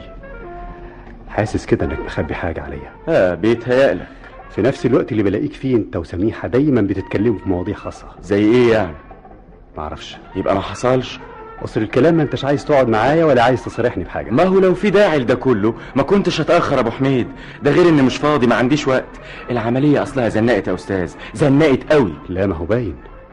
على كل حال يصير ربنا يفرجها درش، مش كده ولا ايه؟ ده ايه يا سلام، ده احنا ولا كأننا غبنا عن بعض اسبوع بحاله. ازاي يا قمر؟ بعد الغيبة دي كلها وقاعد ساكت ما بتفتحش بقك. ازاي بقى؟ زي ما انت شايف، ان ما كنتش اكلمك ما تنطقش انت بكلمة، حتى الكلام بيطلع من بقك بالعافية. ايه ده؟ سلام. ايه يا قمر؟ مالك يا حبي؟ جرالك ايه؟ ولا حاجة. ولا حاجة ازاي؟ ده انت مش معايا ابدا. في ايه يا سلام؟ يوه، هو تحقيق بقى ولا ايه؟ مفيش يعني مفيش. شفت ازاي؟ حتى اعصابك الباردة ما عادتش زي الاول. قمر، عيون قمر، انا عايز اروح. تروح؟ هو احنا لسه قعدنا يا سلامة؟ ده احنا ما بقناش 10 دقايق. حالا زهقت مني؟ اخصى عليك. مش موضوع زهقت منك، انما يعني. انما ايه الموضوع بالظبط؟ هو ولا حاجة، بس اصلي متوقع ان مصطفى يجيلي دلوقتي حالا. في ميعاد بينكم؟ لا، بس هو غالبا هيطب عليا فجأة كده. ليه؟ في حاجة معينة؟ طبعا في حاجة معينة. ايه هي؟ لا بلاش تعرفي حاجة يا قمر، بعدين هبقى اقولك. شفت ازاي بتخبي؟ بخبي ايه؟ انا خبيت حاجة؟ لا يا سلام، انت مش قايم من هنا لذا حكيت لي كل حاجة من طقطق لسلام عليكم. يا اما انت بقى عامل حجة مصطفى وعايز تقوم تقابل حد تاني. في حد تاني يا سلام غير حبيبتك قمر؟ فين يا استاذ؟ كنت في الجبل يا باشمهندس. سألت عليك الرجاله اللي جايين من هناك قالوا محدش شافك. عجايب. امال هكون فين يعني؟ انا عارف. انا بقى عارف. محسوبك كان في الموقع نمرة 5. متأكد انك كنت هناك؟ الله، حضرتك هتشككني في روحي ولا ايه؟ انت بتستعماني؟ تستخفني؟ طب من ورايا وماشي، لكن قدامي وعيني عينك كده؟ الكلام ده كبير قوي يا معلمي، كبير قوي قوي قوي يعني. تهويش وتهريج مش عايز. بص في المراية كده. مراية؟ مراية ايه؟ في ايه بالظبط؟ لا مؤاخذة يعني، شكلي في حاجة غلط؟ يا ريت كنت صدقت انك جاي من الجبل صحيح، لكن المنظر ده ولا كأنك جاي من بيتكم عدل. صحيح. طب تصدق يا باشمهندس انت فيك شيء لله. يا سلام. انا فعلا جاي من البيت. لقيت روحي معفر ومطرب، قلت اعدي على البيت اخد دش بارد. اهو منه نظافة ومنه فوق. مش برضه فكرة؟ انت هتهزر؟ لا يا معلم. ودي تيجي؟ فين الدفتر؟ ساعة بدور عليه مش لاقيه. انت بقيت مهرجل ليه؟ دفتر ايه يا حلاوة؟ نعم. لا مؤاخذة، عدم المؤاخذة. دفتر ايه يا باشمهندس؟ ما هو المكتب مليان دفاتر قدام سيادتك. دفتر الشيكات يا بني ادم. دفتر الشيكات. ما هو عند الاستاذ. استاذ مين ده؟ الاستاذ المحاسب. كنت من 3 ايام طلعت شوية شيكات وبعدين هو طلبهم مني. لا هو طلب الدفتر وبعدين ايه اللخبطه دي؟ عملت يعني انت حتى بقيت مش عارف تنطق الكلام العادي. اصل الاستاذ المحاسب هو يعني، شوف سعادتك، هو الدفتر عنده وخلاص. طيب تخطف رجلك وحالا تجيب الدفتر من هناك. طب ما تستعمل الدفاتر الجديدة بدل يعني ما نضيع الوقت. لا، انا عايز امشي بنظام عشان مسلسل الارقام ما يضيعش وتحصل لخبطه. اجري يا استاذ وهات الدفتر، 5 دقايق بالكتير وتكون عندي. فاهم؟ حاضر يا باشمهندس. كفايه بقى يا حمدي، انت كده هيجرالك حاجه. اعمل ايه؟ اتصرف ازاي؟ طب اهدى زمانه جاي فين؟ ده كان المفروض انه ما يغيبش اكتر من 5 دقايق. انا كنت عايز الدفتر في المكتب، ولما اتاخر سبت له خبر يجيني على هنا. طب امال ايه اللي خلاك تكلم المحاسب؟ مش قال ان الدفتر عند المحاسب؟ وهو ظهر ان المحاسب ما عندوش فكره عن الموضوع خالص. يعني ايه؟ يعني في حاجه مش مظبوطه. الدفتر ده خليك يا عزيزي، انا هفتح له بنفسي. اهلا وسهلا، على مهلك. جاي مستعجل ليه؟ ما كان بدري. لا يا باشمهندس، اصل الموضوع. فين الدفتر؟ دفتر ايه؟ ما انا جاي لسيادتك في الكلام. الدفتر فين؟ بصراحة ربنا الدفتر باين عليه ضاع. كذاب، انت كذاب. الدفتر ما كانش عند المحاسب وما كانش معاك. انت بقيت مهرج وعلمت بقية الناس التهريج، ولولا انك خدمت معايا اكتر من 20 سنة كنت وديتك في داهية. انما مؤقتا كده، دي اخر مرة اشوف وشك فيها. بكرة الصبح تيجي تسوي حسابك. الكلام اللي قلتيه ده مظبوط يا قمر؟ قبل ما اجاوبك على سؤالك، ممكن اطمن الاول؟ على ايه؟ ان السر في بير زي ما اتفقنا. اطمني يا قمر، السر في بير زي ما اتفقنا. ومالك بتقولها بالطريقه دي؟ امال عايزاني اقولها لك ازاي يعني؟ ابدا، بس اصل الموضوع ما تهربيش من السؤال. لا سؤال ايه يا درش؟ مش يستنى وبعدها لك يا بنت انت. اتكلمي، جاوبي على سؤالي. مصطفى، انت بتعمل معايا كده ليه؟ اللهم طولك يا روح. قمر، انا خلقي هيبتدي يضيق وصبري هينفذ. عايز ايه يا حب؟ لا، ما باكلش من الكلام ده.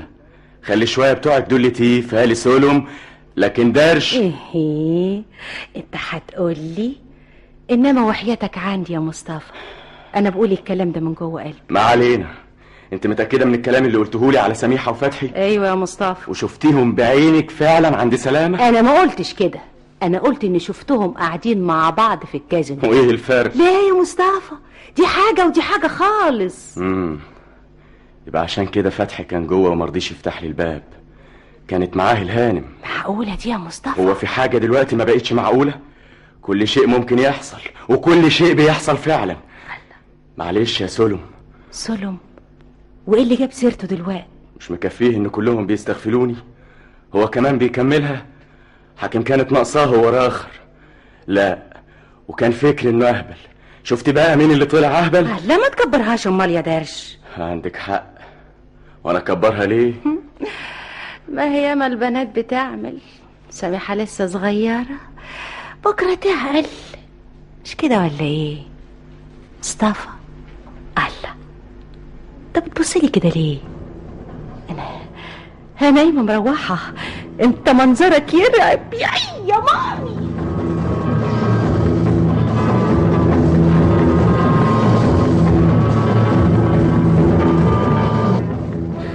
بقول لك فيك شيء لله يا امن. انا من النهارده مش هقول لك يا امين بيه، قول لي يا شيخ امين. وولع لك شمع يا حلاوه. ايه الحكايه؟ الحكايه ان الكلام اللي في دماغي هو اللي في دماغك. احنا الاتنين بنفكر في حاجه واحده وبنقول إيه ولا واحده. بخصوص ايه؟ المحروس اللي ما يتسماش. توحه؟ ايوه توحه. توحه اللي هيعمل علينا راجل على اخر الزمن. انت السبب. في ايه؟ في اللي حصل. الولد بتاع اول امبارح يوضب لنا المقلب السخن ده، الخازوق المغري اللي ما كانش على البال ولا على الخاطر. والعمل يا حلاوه. انت مش بتقول ان كلامنا واحد وبنفكر في نفس الموضوع؟ حصل. يبقى لازم في دماغك فكره. اهي دي لا بقى، وعشان كده بقى انا جاي لك يا ابو الافكار. اسمع توفيق، ايه الموضوع مادام ما تحلش بالذوق يبقى مفيش غير ايه؟ قلة الذوق يا حلاوه. عليك نور. طب ازاي؟ نضربه يعني؟ وايه المانع؟ إيه؟ نضربه، نعوره، نقطع رقبته، كله ماشي. ياه للدرجه دي؟ وهو اللي عمله فينا ده شويه يا تيفا؟ يضحك علينا وياخد المبلغ كله وده وش الضيف؟ صح يا حلاوه، ده عمل زي اللي جاي يسأل خالتي عندكم، وتكون دي اخر معامله بيننا وبينه. معلوم. وبعد كده بقى نشتغل لوحدنا. عارف يا امن، احنا نرتب شغلنا بقى، بس ازاي؟ خلينا في اللي احنا فيه دلوقتي. وايه اللي احنا فيه ده؟ توحه. ايه؟ من الليله لازم نعمل حاجه، اي حاجه. نعمل يا امن. ايدي على كتفك يا حلاوه، قول ومحسوبك عليه التنفيذ. هي دي لعبتي ولعبتي انا كمان، بس في الشركه. لكن دلوقتي انا اللي هخطط. خطط؟ نعمين. انا من ايدك دي لايدك اللي هناك. شوف يا تيفا. ايه؟ اولا عايزين الولد ده ذات نفسه. سهله. عارف مكانه؟ جميع الاخرام اللي بيروحها محسوبك يعرفها. حلو. ونجيبه هنا عندي في البيت. لا دي بقى لا. امال تفتكر نروح بيه فين؟ عندنا انا؟ لا يا حلاوه، عند سلو. وش معنى عند سلو؟ عشان اللي عليها العين هناك، ويبقى دي الجمل وادي الجمال. مين اللي عليها العين دي يا تيفا؟ البت بتاعته؟ بنت ايه وهباب ايه يا حلاوه؟ الشنطه. فهمت وجهة نظرك. شفت ازاي بقى صاحبك بيفكر؟ ايوه، عشان ما يبقاش عنده فرصه للهرب او للتزويق باياته حجه. ها قلت ايه؟ قلت تقوم دلوقتي حالا تطلعه من تحت تقاطيع الارض. ما تنعيش همها دي. ها وبعدين تطلب منه ان احنا نتقابل وياه عند سلامه. واجب. واذا رفض هيكون تصرفك ازاي؟ مش هيرفض، مش هيقدر يرفض. ليه بقى؟ محسوبك عارف توحه بيجي منين؟ منين يا تيفا؟ ده شغلي بقى وانا فاهمه يا حلاوه. انت حر. وانت تستناني هنا، ما تتحركش من مكانك لغايه ما اجيب لك المفيد. خد لك باي يا حلاوه.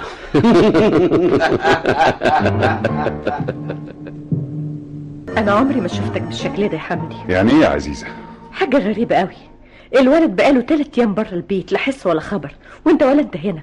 معقوله دي يا حمدي؟ انت بتتكلمي عن مين يا عزيزه؟ فتحي ابنك. انا ماليش اولاد يا عزيزة. سيبك من الكلام الفارغ ده وكلمني كويس يا حمدي. فعلا انا كلامي فارغ، وعشان كده مش هتكلم. حمدي ارجوك، انت قلبك مش بياكلك عشان فتحي؟ بالعكس، انا مطمن خالص ومستريح ومش بفكر في الموضوع ده خالص. كده اهو. عارفة يا عزيزة، عارفة ايه اللي بفكر فيه دلوقتي؟ ايه؟ لما الولد ده يرجع اعمل فيه ايه؟ انا اخده بالحضن، ده انا احطه في عينيا واغطيه برموش وما سيبهوش يغيب عني لحظة واحدة. بس هو فين؟ الولد ده لو رجع يا عزيزة مش هيعتب باب البيت. يعني ايه؟ يعني هطرده، مش هخليه يستنى هنا لحظة واحدة. ده بدل ما تقول كويس انه رجع بالسلامة. كان اهون عليا انه يموت من اني اشوفه بالمنظر ده، اهون عليا من ان اقول جبت عيل وما عرفتش اربيه وطلع فسدان. اللي زي ده الموت ستر له. اخص عليك يا حمدي، في اب في الدنيا يقول على ابنه كده، يتمنى له الموت؟ احيانا بيكون الموت اهون بكتير من الحياة، بيكون حل المشاكل محدش يقدر على حلها غير عزرائيل. انا ابتديت اخاف منك يا حمدي. تخافي مني؟ لو كنت بتخافي مني صحيح ما كانش اللي حصل يا عزيزة. انا مش خايفة منك على نفسي، انا خايفة على ابني. حد عارف ممكن تعمل فيه ايه؟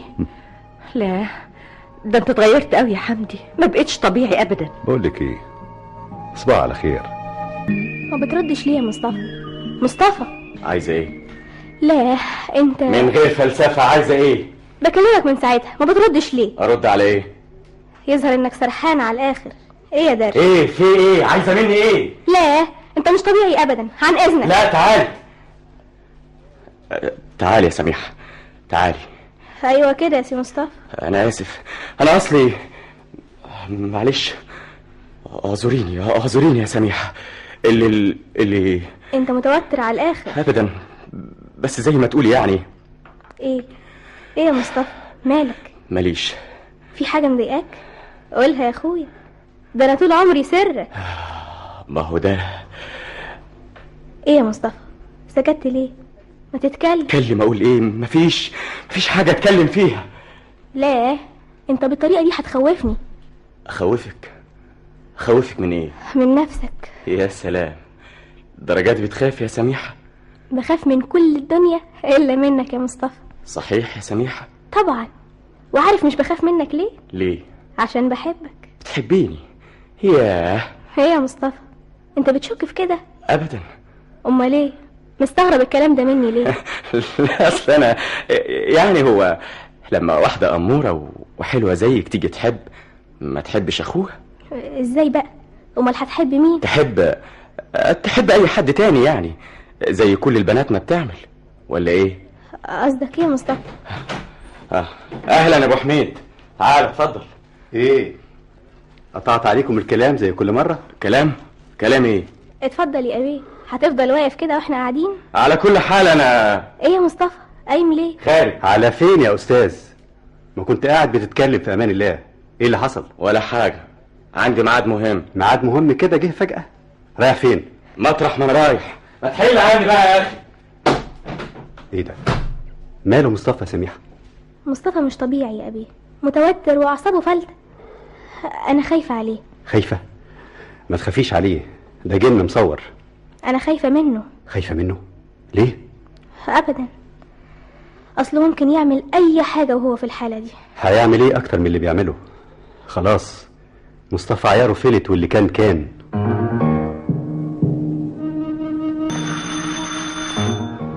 طيب الله. تيفا تعالى خش. ايه مالك يا تيفا؟ امين. ايه؟ الحقني يا امين اخويا. ايه يا توفيق مالك؟ البوليس والنيابة والدنيا كلها هناك. فين؟ في بيت سلامة. توحن قتل يا جدعان. انت شفته؟ لا ما شفتوش يا حلاوة. امال ايه بقى؟ الناس اللي كانوا ملمومين حوالين البيت كانوا بيوصفوا المنظر، ما هم شافوا كل حاجة قبل البوليس ما يوصل. بس اللي حازز في نفسي يا امن ايه؟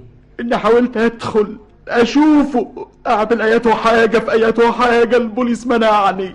عمل طيب البوليس ان منعك، هنعمل ايه؟ هنتصرف ازاي؟ انا شخصيا هخطف رجلي واروح للباشمهندس. مم. تلاقي دلوقتي حاله عدم. ايوه حاله عدم ومحتاج لحد يقف جنبه. امين. مش واجب برضه؟ ما انتش فاهمني. اعذرني اخويا، محسوبك طلسم. هو اللي حصل ده شويه. انا عايز اقول هنتصرف ازاي قدام النيابه عشان كلامنا يبقى واحد يا توفيق. نيابه مين يا حلاوه؟ نيابه مين؟ احنا مالنا ومال النيابه يا حلاوه؟ وبعدين بقى انت فكرك يعني ان الامور هتعدي بالسهل كده؟ لازم هيسالونا ويحققوا معانا لغايه ما يعرفوا القاتل ويقبضوا عليه.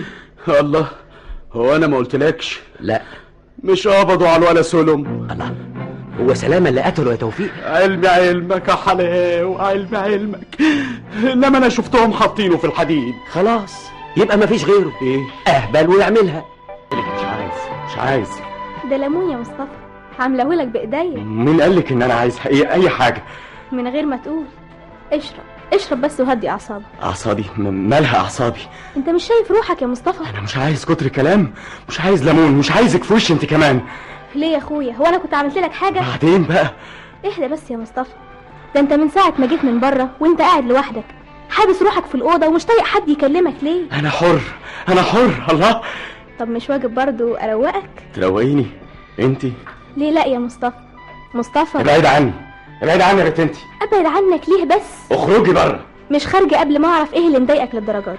حصل حاجه يا مصطفى؟ وبعدها لك بقى. طب اسمع، قوم غير هدومك وخد لك دش سخن وانت تهدى واعصابك تروق. انا هحضر لك الحمام. اغير؟ ايوه، ده انت عرقان ومطرب، يمكن ده اللي منرفزك. طب استنى عليا شويه. ما استناش، قوم بقى. انا قايم اهو. على فين يا درش؟ رايح اخد دش بارد. ايه ده؟ هو ماله بصيلي من فوق لتحت ومشي؟ اصله مش مبسوط حبتين. ايه السبب؟ مش راضي يقولي. سيبك منه، هو بقاله كام يوم كده مزودها حبتين. الا النهارده ده مش طايق نفسه. ربنا يشفيه. يشفي ايه؟ يشفيه. الواد اخرته زي الزفت، يا اما هيدخل مستشفى المجاذيب يا اما هيدخل السجن. عن اذنك. رايح فين يا ابي؟ عندي حادثه، جنايه قتل هعينها. سميحه، روح شوفيه عايز ايه. لازم عايز غيار. عن اذنك يا ابي. سميحه. حاضر يا مصطفى، هجيب لك الهدوم حالا. وهتفضل على الحلاقه دي كتير يا مصطفى؟ فندم يا بابا. سيب بقى الجرنان، اللي حصل يا ابني. اصله عارف صديقك وحبيبك، مش هو ده برضه اللي كان محمد اخوك بيحذرك منه؟ ده لو محمد عرف. ما هو عرف طبعا. ازاي؟ ده من ساعه ما خرج امبارح محدش شاف. ما هي الحادثه مكتوبه بالتفصيل في الجرنان، ومكتوب ان محمد هو اللي بيحقق فيها كده اهو. هو حضرتك ما قريتش الجرنان ولا ايه؟ الجرنان في ايدك من ساعه ما جه الصبح. وترى عرفوا الجاني؟ لا، ما عرفوهوش، ولو انهم قبضوا على واحد صاحبنا. لكن ايه؟ مش عارف، بس ما اعتقدش ان هو. وعرفت منين انه مش هو؟ سلامة ما يعملهاش، ده ما يقدرش يموت فرخة.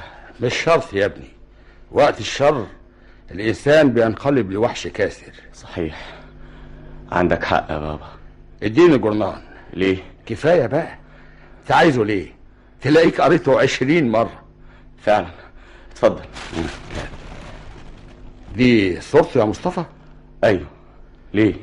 ابدا، اللي بالمنظر ده نهايته لازم تكون كده، لعلها تكون عبرة لك ولأمثالك يا مصطفى. امثالي؟ ومين امثالي؟ الشباب اليومين دول الواحد منهم عامل زي الحصان الجامح، والحصان الجامح يضيع نفسه ويضيع غيره.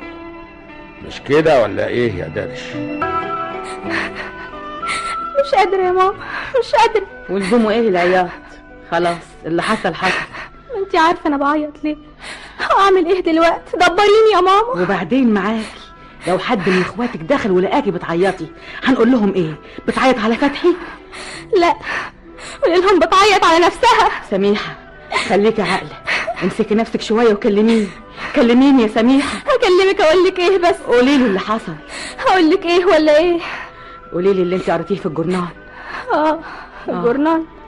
ابدا، هو زي ما حكيت لك كده. مدام محمد بقى هو اللي بيحقق في القضية، تلاقيه هيجي يحكي لنا على كل حاجة. صحيح يا ماما؟ شفتي بقى، اهو ده اللي انا خايفة منه. هو ايه اللي حضرتك خايفة منه؟ هتكشفي روحك بالشكل ده. ازاي؟ لهفتك واهتمامك الزياده بالموضوع هيخليهم يشكوا في امرك، خصوصا محمد. وانا مش خايفه الا من محمد. خايفه منه ليه يا بنتي؟ مش عارفه يا ماما، حاسه كده انه مش هيعدي الموضوع ده على خير. مش فاهمه حاجه. ولا انا. لا انت كده هتلخبطي الدنيا.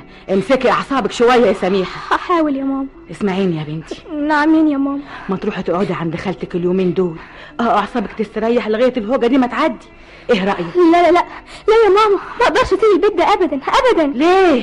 عشان اخواتي وعشان بابا. لا لا لا ما اقدرش يا ماما، ما اقدرش. خلاص انت حره يا سميحه، بس خدي بالك من نفسك، اوعي حاجه تفلت منك، اي كلمه اي حركه تقلب كيان البيت. امرك يا ماما، بس خليكي دايما جنبي. قال انا تعبانه قوي يا ماما. مالك بتجري كده ليه؟ على مهلك. اهلا يا ابي، الحمد لله على السلامه. الحمد لله على السلامه يا مصطفى فين يا سميحه؟ انا هو يا محمد. قريت الجرايد يا استاذ؟ طبعا، عرفت ان انت اللي ماسك التحقيق. يا ترى وصلتوا لحاجه؟ حاجات مش حاجه. المهم دلوقتي انك تحضر نفسك. ليه؟ قبل ما اجي مضيت الامر بالقبض عليك. شوفي يا ماما انا بعمل عشانه ايه وهو بيعاملني ازاي. بتعملي عشان ايه؟ بتداري عليك المصيبه الثقيله اللي انت فيها. مصيبه ايه؟ اتكلمي يا ماما، اتكلمي يا سميحه. انت اللي قتلت فتحي يا مصطفى، مش كده؟ كدابه. ومنديلك اللي عليه دم. ولا كلمه، مش عايز اي حركه، خليكم زي ما انتوا واقفين كده. اديني التليفون من جنبك يا ماما لو سمحتي. هتعمل ايه يا محمد؟ وده عايزه كلام يا ماما. هبلغ النيابه طبعا. لا يا محمد ما تبلغش النيابه. بس يا بنت، مصطفى ما عملش حاجه، كل اللي كنت بقوله كده مفيش عليه اي دليل. طبعا كذب في كذب كله. ايوه يا محمد. وعايزين نصدق التهريج ده؟ لازم تصدقوا يا محمد، لان مفيش دليل على انه هو اللي قتله. الدليل عندك وموجود هنا في البيت، واذا ما جبتهوش بالذوق هخلي البوليس يجي يفتش البيت هنا حته حته. جرالك ايه يا محمد؟ العداله يا ماما. امال عايزين اعمل ايه؟ تبهدلنا كده برضه؟ لا يا ماما العفو، مش انا اللي بهدلتكم، ابنك المحروس هو اللي بهدلنا كلنا. مصطفى ما عملش حاجه يا محمد. ما تنسيش انك مشتركه معاهم وتضامنه في اخفاء دليل الادانه. الله، حتى البنت كمان مش عايز تعتقها يا محمد. لازم القانون ياخد مجراه يا ماما. لا انا هجيب لك ابوك، هو اللي يعرف يتفاهم معاك. ابو محمد يا ابو محمد الحقنا يا اخويا.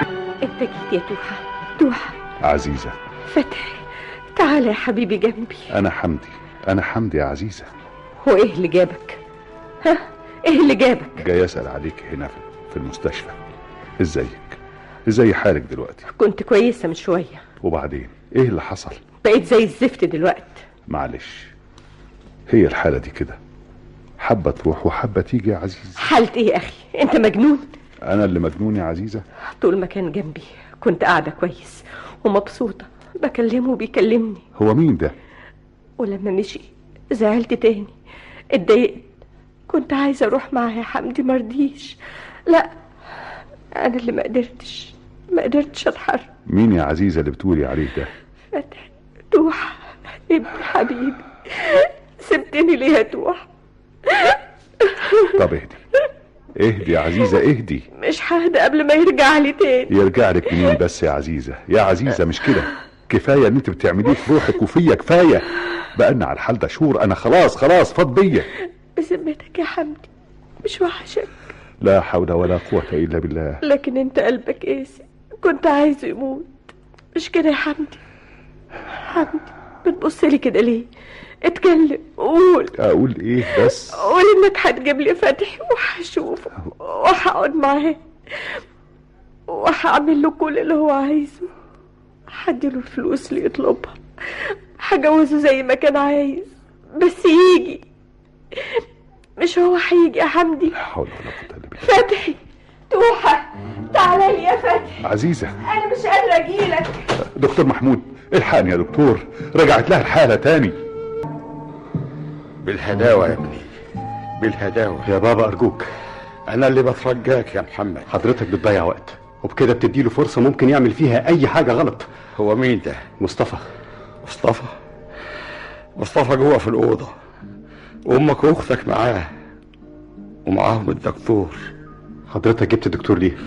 الله، عجيبة، الولد في حالة غيبوبة، مش عارفين نفوقه، نسيبه يموت يا محمد؟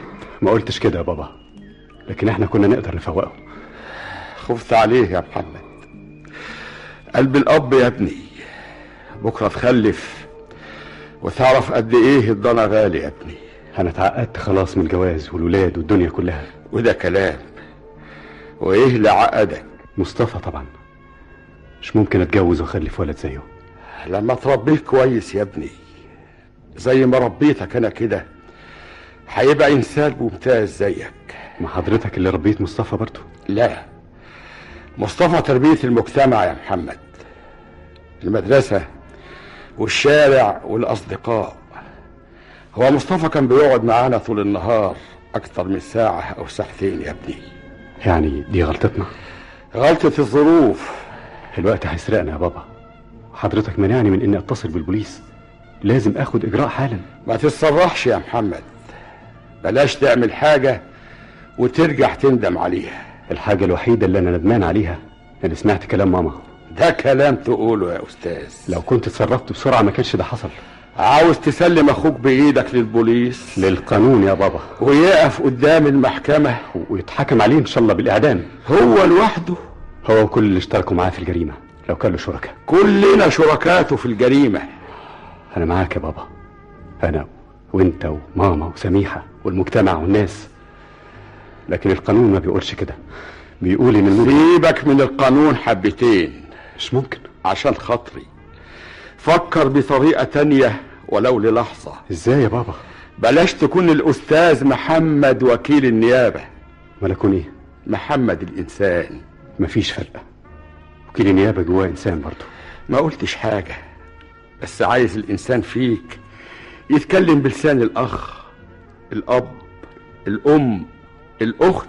العواطف ملهاش اي. العواطف والعلاقات الانسانية ليها حساب كبير في تصرفاتنا ولازم نحطها في الاعتبار. لو اتصرفت بعاطفتي هعمل زي سميحة ما عملت الايام اللي فاتت دي كلها. عظيم. يعني حضرتك موافق على تصرفاتها؟ ما بقولش كده، ما قصديش يا ابني. امال حضرتك تقصد ايه؟ انا بدي نتروى شوية على مهلنا. يعني ما نسلموش؟ بقول على مهلنا، احنا أسرة واحدة، الولد في ايدينا مش هيقدر يتحرك، وخصوصا بعد الحالة اللي جات له. وبعدين نفكر في ايه؟ دي مش عايزة تفكير ابدا. ازاي يا محمد؟ خليك انسان، وفي النهاية هسيبك تتصرف كوكيل نيابة. امتى يعني يا بابا؟ على الاقل لما يفوق والدكتور يطمنا على صحته. هديك مطلق الحرية تعمل اللي انت عايزه. اسمع كلام ابوك يا محمد. دموعي دي كلها مش مؤثرة فيك يا محمد. ازاي يا ماما بتقول الكلام ده؟ امال ليه عايز تعمل كده؟ مش بخاطري يا ماما ابدا. لو تعرفي قد ايه بعمل كده وانا بتعذب، لو تعرفي اللي بيدور جوايا ما كنتيش قلت الكلام ده. لو كنت بتتعذب صحيح عشان اخوك ما كنتش تصمم على رأيك. ده مش رأيي انا لوحدي. عاجبك منظرنا كلنا، ابوك وانا واختك، بتعمل كده ليه فينا يا محمد؟ انا ما عملتش حاجة يا ماما. امال مين اللي موقفنا الموقف ده؟ مصطفى برضو زي ما بتقول؟ مش مصطفى لوحده، شركاته كتير. ما تقبض على شركاته اللي بتقول عليهم دول. ما اقدرش يا ماما، يا ريت كنت اقدر. ليه؟ هو القانون بتاعك ده مش قدهم؟ لو قبضت عليهم زي حضرتك ما بتقولي كنت حطيت الناس دي كلها في السجن. ناس مين؟ الناس اللي عايش في وسطهم مصطفى، كتير زي مصطفى. انت بتقول ايه؟ بقول اللي لازم يحصل. الناس، الظروف، الطريقة اللي ماشي بيها المجتمع، كل دول شركة مع مصطفى ومع غيره في الجريمة. انا مش فاهمة حاجة ابدا. ولا هتفهم يا ماما. اخص عليك يا محمد، انت بتهني. ما اقدرش اهينك يا ماما، لكن صعب انك تعرفي ايه اللي جوايا. اللي جواك حجر قاسي، مش عامل اعتبار لأي حد من اللي حواليه. ما تزوديش عذاب يا ماما ارجوكي. والعذاب اللي احنا فيه شوية علينا يا محمد. مين قال كده يا ماما؟ انا بتعذب لكل واحد فيكم، وبتعذب لمصطفى، ونعي هم الامان اللي في رقبتي ناحية القانون. محمد ارجوك يا ابني ارحمني وارحم ابوك واختك. حضرتك بتطلبي مني مستحيل مستحيل مستحيل يا ماما. انا ما اعرفش ان بابا وماما كلموك. وعايزه ايه انت كمان؟ جاي اطلب منك طلب بسيط تقدر تساعدنا كلنا بيه، وحضرتك برضو يهمك انك ترضي اسرتنا الصغيرة دي. بس على حساب الاسرة الكبيرة. ارجوك يا سميحه سيبيني باللي انا فيه. انت مش فاهمه حاجه. انا فاهمه كل حاجه يا محمد. فاهمه قد ايه انا بعاني، بقاسي من الموقف اللي انا اتحطيت فيه بعد العمر الطويل ده كله. ابويا وامي يلاقوا نفسهم في الظروف دي، 2 عاشوا يأدوا رسالتهم تحت كل الظروف، وفي الاخر ده يجرى قدام عينيهم. غريبه يا محمد. هو انا مش بحس؟ ده انا انسان يا سميحه، ابن واخ وصديق. ما كانش بودي ده يحصل لهم ابدا. ابن مجرم نهايته حبل المشنقه، وابنهم التاني هو اللي بيسلمه بايده برضاه او غصب عنه. يعني انت عارف ان ده مصير مصطفى؟ طبعا يا سميحه. وراضي عن تصرفك ده؟ ضميري هو اللي بيملي عليا التصرف ده، بالظبط زي ضميرك ما تعبك عشان واحد بريء حياته هتروح هدر، وخلاكي تقعي في صراع مع نفسك وتعترفي على اخوكي عشان تنقذي انسان مظلوم. يعني خلاص يا محمد.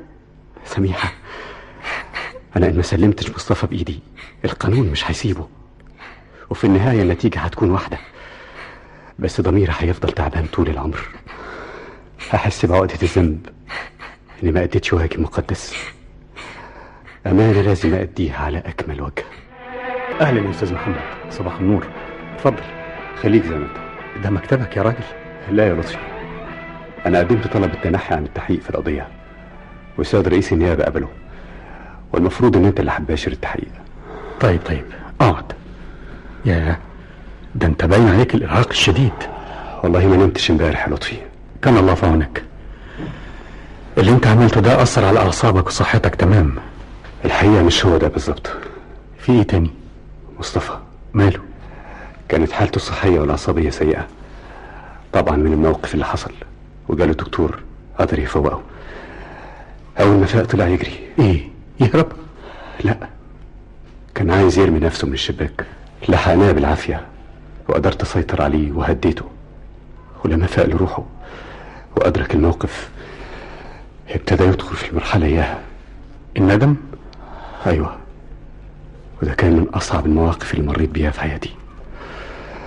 كان ندمان حقيقي يا لطفي، اعترف بكل حاجه، باخطائه، بالعصابه اللي كونها مع زمايله.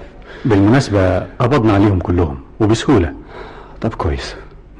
وبعدين؟ ابدا، ابتدى يسال عن مصيره، ممكن يدافع عن نفسه ازاي، وفي النهايه سلم امره لله وليا. يا ريت تقدر تعمل له حاجه يا محمد. كل اللي وعدته بيه اني هقف جنبه. طبعا ده كله بيحصل قدام الوالد والوالده واختي الصغيره. كانت مأساة يا لطفي، مأساة، خصوصا بالنسبه لابويا وامي. واي مأساة يا محمد؟ هي دي حاجه شويه على اب وام يشوفوا المنظر ده قدام عينيهم؟ وطبعا فضلنا طول الليل صاحيين من دموع الاب والام، مناقشات، لغايه ما شفتني وانا داخل بيه النيابه. ربنا معاك يا محمد. ومعاه هو اللي زيه يا لطفي. ايه، هتبتدي تحن له وللي زيه ولا ايه؟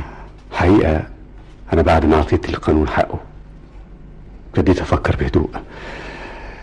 الولاد دول مظلومين فعلا. مظلومين ازاي؟ دول ضحايا لظروف كتير يا لطفي. شباب عنده طموح مادي، عايزين فلوس يقدروا يجاروا بيها المجتمع اللي اصبحت فيه الكماليات ضروريات. الحاجات اللي كنا بنعتبرها طرف بقت النهارده اشياء اساسيه يا لطفي. فعلا. والاسعار في ارتفاع مستمر، والدخول ما هياش على نفس المستوى، واي شاب منهم ما عندوش امل في انه يحقق طموحه بالطريق المستقيم الا اذا مشي على مهله قوي. كلام مظبوط، لكن السرعه اللي اصبحت طابع كل شيء النهارده برضه خلت الشباب المتحمس الفاير عايز يحقق طموحه بنفس سرعه الطياره والنفاسه والتليكس، واصبح الطموح دلوقتي حجمه اكبر. عمارات ضخمه، اموال بالالوف والملايين، عربيات بالشيء الفلاني. هو ده المنظر اللي احنا شايفينه النهارده يا محمد، وشايفين ان في ناس تانية حققته في غمضة عين بطريقه او باخر. ده ما بيهمش الشاب اللي ما عندوش خلفيه من عقيده او ايمان او مبادئ. بريق التركيبه الاجتماعيه النهارده مبهر، بيعمل عيون فعلا. يا ريت القانون يراعي كل ده. الوقت هيسرقنا، واعتقد ان الناس جاهزه بره للتحقيق، وانا مش عايز اعطلك يا لطفي. ايه، انت ماشي ولا ايه؟ لا، انا هحضر التحقيق بصفتي محامي عن اخويا مصطفى. انا قدمت استقاله مسببه لرئيس النيابه مع طلب التنحي، وقابلها النهارده الصبح. بعد اذنك يا لطفي. تحت امرك يا استاذ محمد. اتكلم يا مصطفى. انا عايز اعرف ظروف الحادث بالتفصيل. ظروف الحادث؟ الاستاذ قصده يسألك عن كيفية ارتكاب الجريمة وايه سببها. انا ما كنتش رايح ارتكب اي جريمة بالنسبة لفتحي، بدليل اني رحت شقة سلامة. كويس. امال كنت رايح شقة سلامة ليه؟ عشان الفلوس اللي كانت موجودة في الشنطة. ايوه، انا شفت الشنطة قبل الحادث بكام يوم عند سلامة، وعرفت انها بتاعت فتحي. كان اسمه مكتوب عليها، وكانت من صجرة، لكن كنت حاسس ان اللي جواها فلوس، مبالغ كبيرة. سلامة كان يعرف؟ سلامة ما كانش يعرف حتى ان في شنطة عنده تحت سريره، يظهر ان فتحي حطها من وراه. فتحي كان بيدخل شقة سلامة في غيابه؟ ايوه، كان معاه مفتاح. ها، كمل يا مصطفى. وبعدين فتحت الشقة ازاي؟ سهلة، معايا طفاشة من اللي كنا بنستعملهم في فتح الشقق وسرقتها، وبسهولة فتحت باب الشقة ودخلت، وما عنديش فكرة ان في حد جوه. الوقت كان امتى؟ حوالي الساعة 12 الظهر. كنت ضامن ان سلامة في شغله، ومتوقع ان الشقة فاضية، وهدخل اخد الشنطة واخرج بمنتهى البساطة. بقت السرقة اليومين دول عملية بمنتهى البساطة. ما هو خليك في الموضوع يا مصطفى. الاستاذ محمد بيكلم روحه بصوت عالي. وبعدين؟ يا استاذ لطفي، ارجو ان الكلام ده يثبت في محضر التحقيق، ده هيفيد جدا في الدفاع. وهو كذلك. كمل يا مصطفى.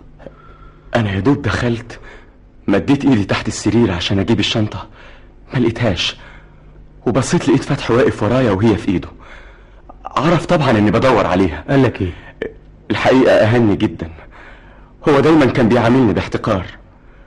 انا اصغر منه في السن، فلوسه اكتر بكتير من فلوسي، لبسه ومظهره وسهراته كانت على اعلى مستوى، وحبيت اجريه ما عرفتش، ما قدرتش. عشان كده لجأت لسرقة الشقق؟ مش عشان كده وبس. امال ايه تاني؟ كنت عايز اخبط لي كام خبطة اعمل فيهم قرشين كويسين للزمن. زمن ايه؟ بعدين لما اتخرج واحب اعيش حياتي العادية، هتجوز، اكون اسرة، اعيش زي الناس ما هي عايشة. كنت عارف ان مرتبي لو اشتغلت مش هيكفيني حتى اشرب سجاير. شقة وجواز ولبس ومصاريف محتاجة لفلوس كتير، يا اما اكون وارث يا اما اكون حرامي. وطبعا ما انتش وارث. ولو استنيت على مرتب الوظيفة ما اعتقدش ان هقدر انفذ اي حاجة من اللي بينفذها غيري، ومن اللي كانت الاجيال اللي فاتت بتحققها ببساطة. نرجع للحادث. لما اهني فتحي بصيت لقيت الدنيا ضلمت في عينيا، وحسيت اني لازم اخد الشنطة عشان الفلوس تبقى بتاعتي، وعشان احرمه منها وابقى اغنى منه.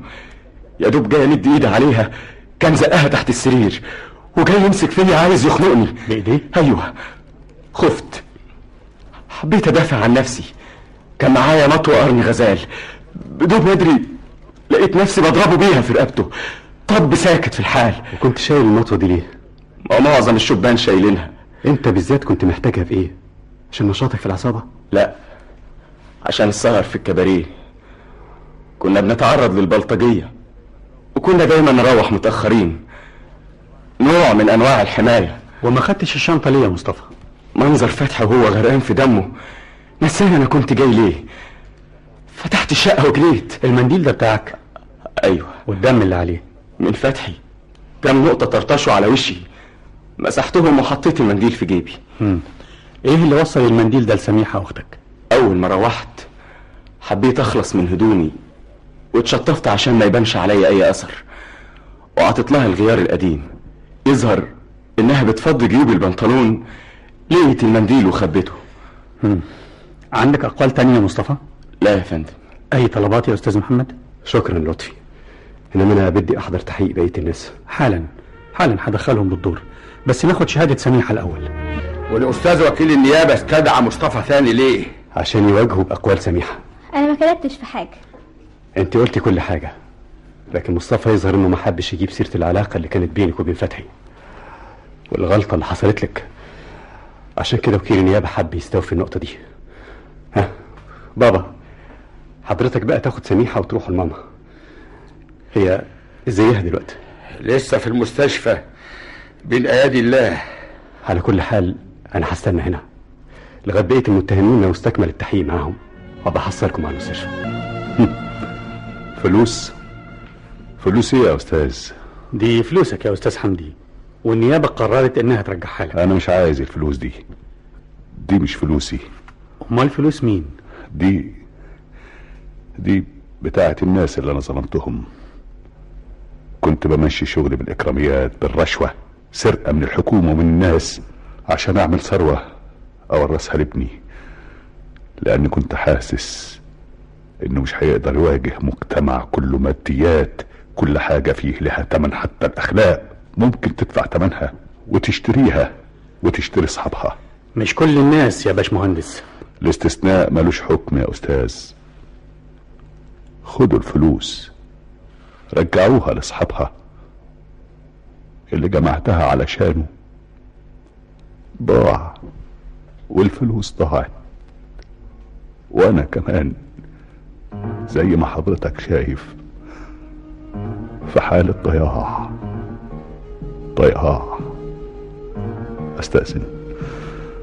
استأذن علشان الحق مراتي في مستشفى الامراض العصبية. اعتقد ان التحقيق بالطريقه دي يبقى مستوفي تماما. حضرتك شايف كده؟ امال مالكش اي طلبات يا محمد؟ عايز نسخه من قائمه الاتهام. جاهزه. اتفضل. استاذ لطفي، ليه اعتراض جوهري. اتفضل. النيابه حاطه اسم اخويا على راس قائمه الاتهام. طبعا ده اول متهم. لا يا لطفي، المفروض انه يكون المتهم رقم 2. امال مين هو المتهم رقم 1؟